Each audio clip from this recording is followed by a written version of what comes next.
Hi, welcome to Reviews and Book Tips with Rachel. Be sure to listen to the end when I will look into what elements make a great cozy mystery. Now let's take a look at a new British whodunit cozy mystery series featuring the fictitious amateur sleuth and former businesswoman Catherine Forrester. Written by Alan Moody, this series is based on amateur sleuth Catherine Forrester's investigation into murders which just keep cropping up around her. She teams with investigating police and is sharp, determined and unwilling to accept easy explanations, asking the questions others won't, and pressing the members of communities, households and gatherings for answers. Author Alan Moody is a self-confessed fan of Agatha Christie novels and having the murderer in plain sight with unexpected twists at the end of the story. The Price of Murder, number 1 in the series, starts at home.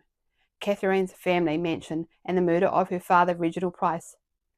He is found dead in his study and all the family and household members become suspects, including Catherine and her husband David. The shaky and complicated relationships Reginald had with his family and the fact that Catherine sets out to investigate her own father's death makes for an interesting read. As you would expect, family secrets are uncovered as everything unravels. The characters in this story are engaging and interesting. Moody did a good job of showing the strain the investigations put on Catherine and David's relationship, and in developing Catherine's mother as a matriarchal silent victim. Inspector Tom Stowe was portrayed as a hardy investigator determined to complete his mission. The mystery was complex and hard to solve. I didn't pick the ending or the killer, and so that was a surprise and cleverly done. I, however, struggle with the melodramatic tone and overuse of similes. See a link below in the description to my video on what can spoil a good book. The house became too human for my liking as well, and I also would have liked more detail about the inner battles of all characters rather than the overabundance of description in the book. I'm not sure some of the flashbacks worked either. With these changes, this would be a 5-star novel, but it's still a good read and I give it 4 stars. Murder in the Sun. This was the second Catherine Forrester mystery I read, and I love this even more than the first. I think the author honed his skills and developed Catherine and her sidekick husband, David, very well. By the end of this book, I'm getting to really like them. Part of the Amazon description reads, when a group of competition winners arrive at a sun-drenched resort, it should be the holiday of a lifetime.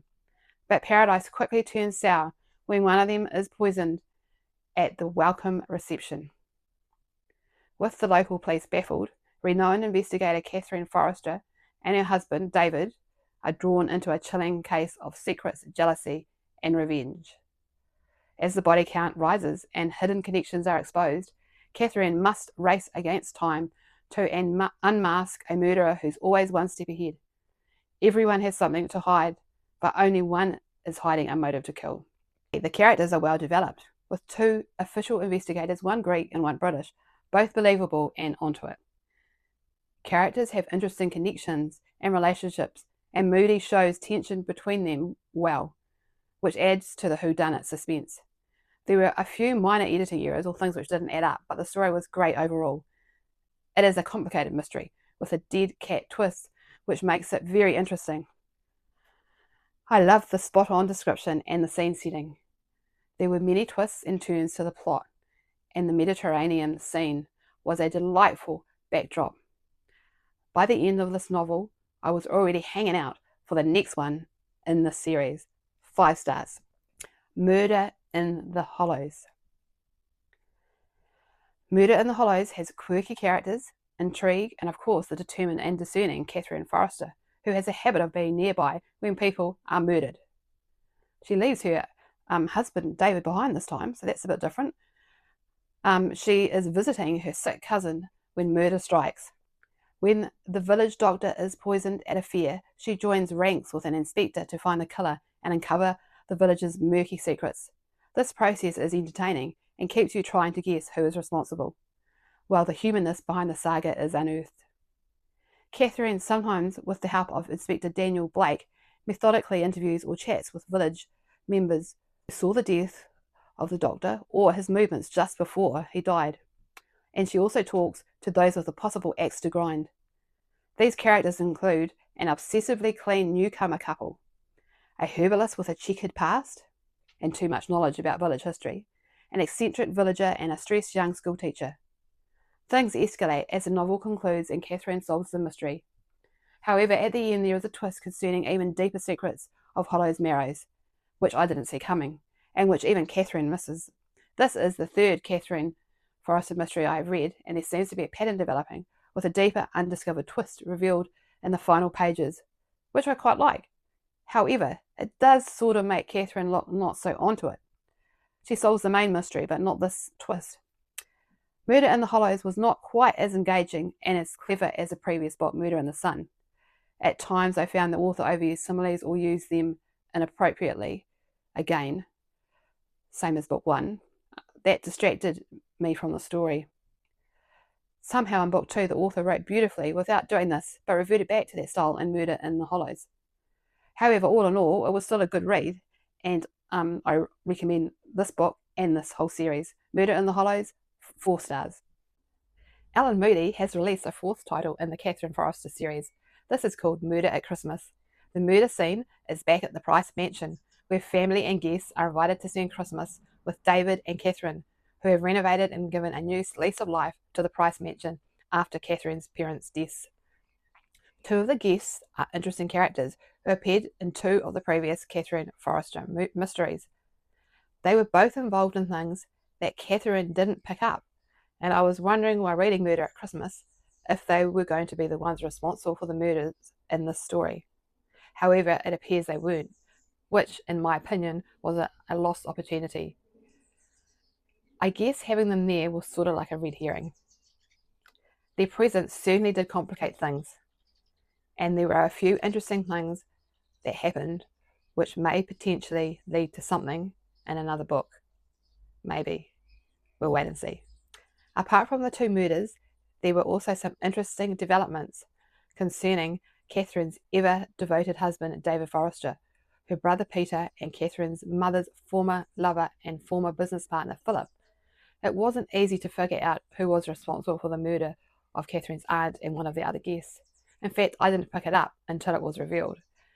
The ending of the story was very interesting, and Catherine discovered something that she had missed. She chose to ignore it. It appears a lot of people in the Price family friendship circle have secrets, and that's where I'll leave the details. Perhaps those things will also be developed in another book by Moody. The writing was descriptive and engaging, and the characters developed well in this edition. I also didn't notice as many inappropriate similes as I have in other books, so that was a plus. I gave this book 4 stars. Keep listening to find out what makes a good cozy mystery. They usually have a female sleuth with time to investigate due to owning their own business or funds to enable them to holiday often. These sleuths have reasons to take them to various places, such as visiting a relative, winning a free holiday, or travelling frequently to picturesque and charming settings, which appeal to readers. Cozy mysteries offer readers a peek into a new world or a close-knit community. The good guys always win, and there are no gory details. There are no sex scenes, but sometimes a little romance. The victim is sometimes a villain.